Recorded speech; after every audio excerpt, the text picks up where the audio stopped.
Welcome to the 13th edition of Minnesota Vikings Chat Podcast. I'm David Erickson, your host. I'm with Rick Birmingham in Minneapolis. How you doing, Rick? Very well. Very good. And we're planning to get out and play some football in the rain after this podcast, but we got to talk Vikings before then. So got a handful of things to talk about this week.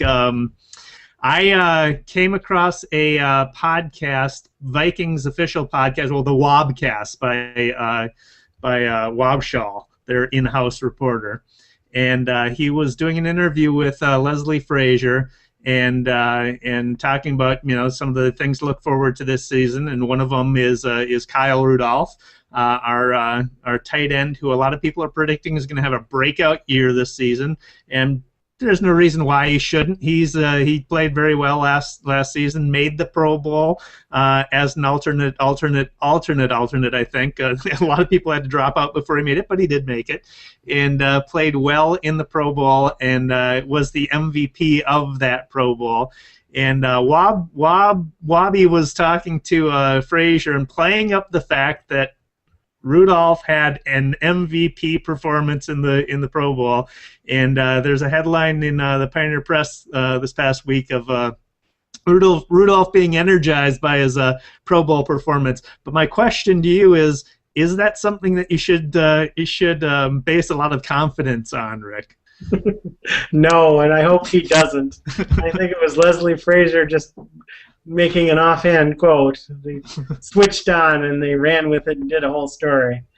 The only thing about it is he now knows what it's like to have a quarterback who can throw it on a rope for 30 or 40 yards, and he can get some catches over the middle that maybe aren't available, some would say yet, some would say ever, with the current ponder.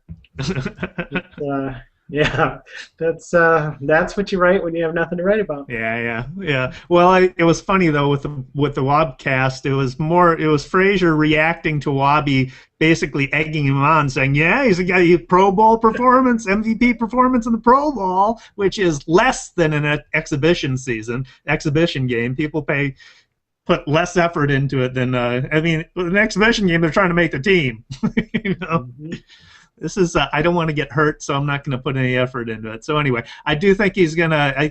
I'm looking forward to what he's going to do this season, and I think he's going to have a better year just because more weapons on the offense that we've got this year.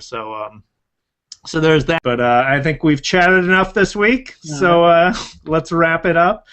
If you have whatever your opinion is, leave it in the comments. Make sure to leave it in the comments. Share these videos, like it, and let us know what you think. And Rick, what's going on in Neighbors World these days? We are fundraising for our programs and looking for skydivers. Fundraise $750 from friends, families, others, maybe people who want to see you jump out of a plane.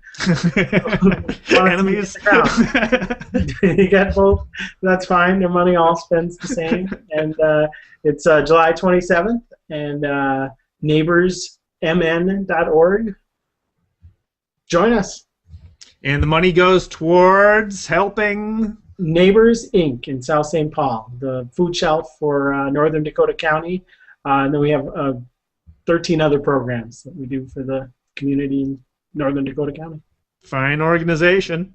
I'm David Erickson, your host, and follow Minnesota Vikings Chat at minnesotavikingschat.com, on Facebook at facebook.com/MNVikingsChat. I had to think about that. Or Minnesota Vikings Chat.